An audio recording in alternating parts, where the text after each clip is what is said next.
नमस्कार विद्यार्थी मित्रांनो, कसे आहात सगळे? गेल्या काही दिवसांपासून आपण एका मोठ्या जागतिक संकटाशी झुंजत आहोत. काळ तसा कठीण आहे. त्यामुळं आपण प्रत्येकानं स्वतःची, आपल्या परिवाराची, आपल्या आजूबाजूच्या माणसांची, सगळ्यांची काळजी घेणं हे आपलं कर्तव्य आहे. या काळामध्ये ताप, सर्दी, खोकला, अंगदुखी अशा प्रकारचा कुठलाही आजार अंगावर न काढता तात्काळ डॉक्टरांशी सल्लामसलत करून योग्य तो औषधोपचार घ्या. या कोरोनाच्या काळामध्ये भीती खूप वाढलेली आहे. तेव्हा आपण सर्व सुजाण आहात, सुशिक्षित आहात, म्हणून अजिबात न घाबरता या संकटाचा सामना आपण केला पाहिजे. आपल्या आजूबाजूला जर कुणी असा आजारी व्यक्ती असेल तर आपण ताबडतोब त्याला डॉक्टरांना भेटण्याचा सल्ला दिला पाहिजे. घरातल्या घरात घरगुती उपचार किंवा अंगावर दुखणं काढणं हे आपल्या जीवावर बेतू शकतं. ही गोष्ट आपण सगळ्यांनी लक्षात घेऊयात आणि आपण पुढे जाऊयात. कारण जगणं महत्त्वाचं आहे. काळ जरी कठीण असला तरी या कठीण काळामध्ये आपल्याला तगणं महत्त्वाचं आहे, जगणं महत्त्वाचं आहे, पुढे जाणं महत्त्वाचं आहे. आणि म्हणून विद्यार्थी मित्र हो, जातील हे बी दिवस. हे काही दिवस घर बांधून राहत नसतात. तेव्हा आपण आपल्या ज्ञानाचा जागर हा सातत्यानं पुढे ठेवूया.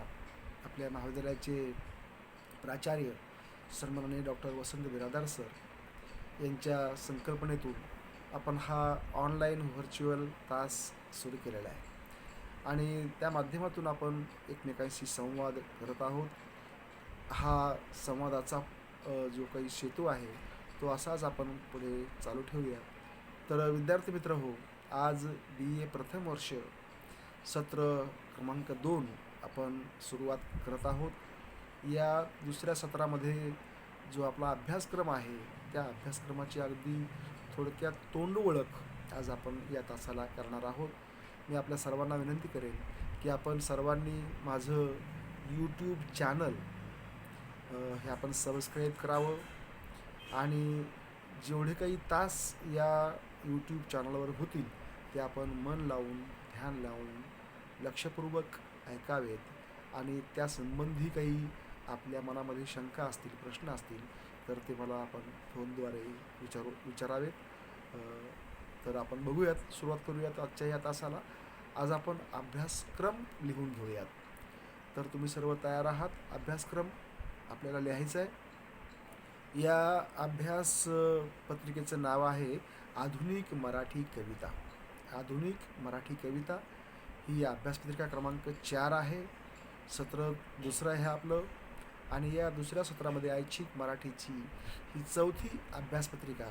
लक्षात घ्या, तिचं नाव आहे आधुनिक मराठी कविता. या सत्रामध्ये जे आपल्याला पुस्तकाचं नाव आहे ते सुद्धा आधुनिक मराठी कविताचं आहे. संपादक आहेत डॉक्टर बाबूराव खंदारे, जयद्रथ जाधव, आनंद इंजेगावकर. तर हे पुस्तक आपण सर्वांनीच सुरुवातीलाच विकत घ्यावं असं मी आपल्या सर्वांना आवाहन करेन. कारण पुस्तक आपल्या घरामध्ये असलं पाहिजे, आपल्या जवळ असलं पाहिजे, आपल्या नेहमी उशा पायथ्याला असलं पाहिजे, ज्यामुळं आपल्याला कधीही ते उपलब्ध होईल आणि आपल्याला वाचता येईल. तर मित्रहो, अभ्यास घटक जो आहे या पत्रिकेमध्ये त्या अभ्यास घटकांची मी आपल्याला ओळख करून देतो. पहिल्यांदा अभ्यास घटक क्रमांक 1 आहे साठोत्तरी मराठी कविता. यामध्ये आपल्याला ज्या कविता पाहायच्या आहेत त्या बघा.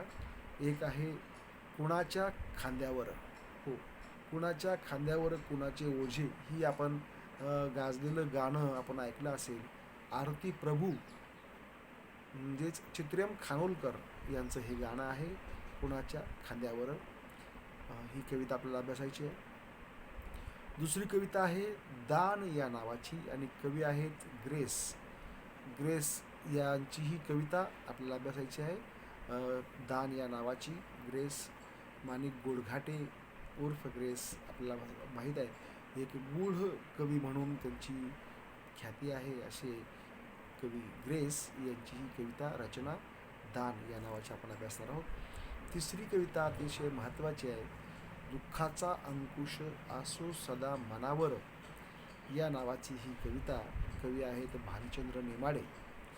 भालचंद्र नेमाडे एक मोठं नाव आहे. कादंबरीकार आहेत, ते समीक्षक आहेत आणि कवीसुद्धा आहेत. तर त्यांची ही कविता दुःखाचा अंकुश फार महत्त्वाची कविता आहे. दुःखाचा अंकुश असो सदा मनावर. त्यानंतर दुसरा घटक आपण पाहणार आहोत तो आहे मार्क्सवादी कविता.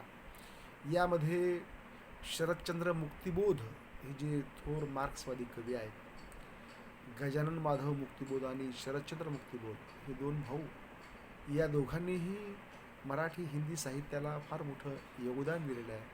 तर त्यापैकी शरदचंद्र मुक्तिबोधांची मार्क्सवादी कविता आपण पाहणार आहोत. या कवितेचे शीर्षक आहे भविष्याच्या गर्भातल्या बाळाचे रुदन. भविष्याच्या गर्भातल्या बाळाचे रुदन ही अतिशय महत्त्वाची समकालीन वास्तवावर भाष्य करणारी कविता आपण पाहणार आहोत शरदचंद्र मुक्तिबोध यांची. त्यानंतर पुढचे कवी आहेत नारायण सुर्वे. सुर्वे नारायण म्हणून ज्यांना ओळखलं जातं असा कामगार कवी, थोर कामगार कवी नारायण सुर्वे यांची ही कविता आहे तोवर तुला मला.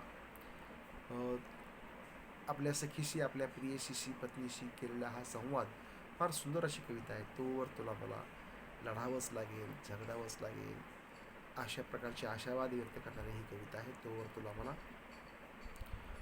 त्यानंतर आपल्याला आंबेडकरवादी कविता पाहिजे आहेत काही. त्यामध्ये अण्णाभाऊ साठे यांची जगप्रसिद्ध कविता जगबदल घालून घाव सांगून गेले मला भीमराव. अर्थातच हे क्रांतिगीत आहे आणि ते क्रांतिगीत आपण या सत्रामध्ये पाहणार आहोत. दुसरी कविता आहे पद्मश्री नामदेव ढसाळ यांची. या कवितेचं नाव आहे अजून थोडा वेळ. होय, अजून थोडा वेळ ही कविता नामदेव ढसाळांची आपण पाहणार आहोत. त्यानंतर यशवंत मनोहरांची कविता पुन्हा एकदा ही कविता आपण या आंबेडकरी प्रवाहाच्या कवितेमध्ये अभ्यासणार आहोत. चौथा प्रवाह आहे ग्रामीण कवितेचा. त्यामध्ये देगलूरचे कवी लक्ष्मणना मलगीरवार यांची कविता आहे हळद लावाया. त्यानंतर उदगीरचे कवी आहेत रामदास केदार. त्यांची कविता आहे बैल दौलतीचा धनी. ग्रामीण भागातले हे दोन तरुण कवी, त्यांच्या कवितांच्या माध्यमातून आपण समकालीन ग्रामीण कविता समजून घेणार आहोत. त्यानंतर आहे आदिवासी कविता. एकच कविता आहे बिरसा मुंडा या नावाची. जगप्रसिद्ध कवी भुजंग मेश्राम यांची ही रचना आहे बिरसा मुंडा. फार सुंदर अशी रचना आहे. त्यानंतर स्त्रीवादी कवितेच्या प्रवाहामध्ये प्रज्ञादया पवार यांची फेरीगाथा इसवी सन 2006 ही कविता आपण पाहणार आहोत.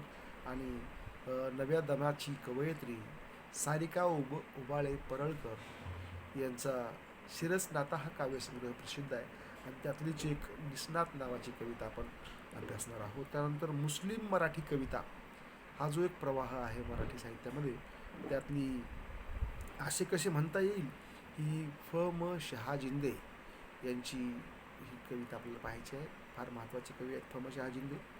त्यानंतर शेख इक्बाल मिन्ने यांची मी टेकले नाहीत हात ही कविताही आपल्याला पाहिजे आहे.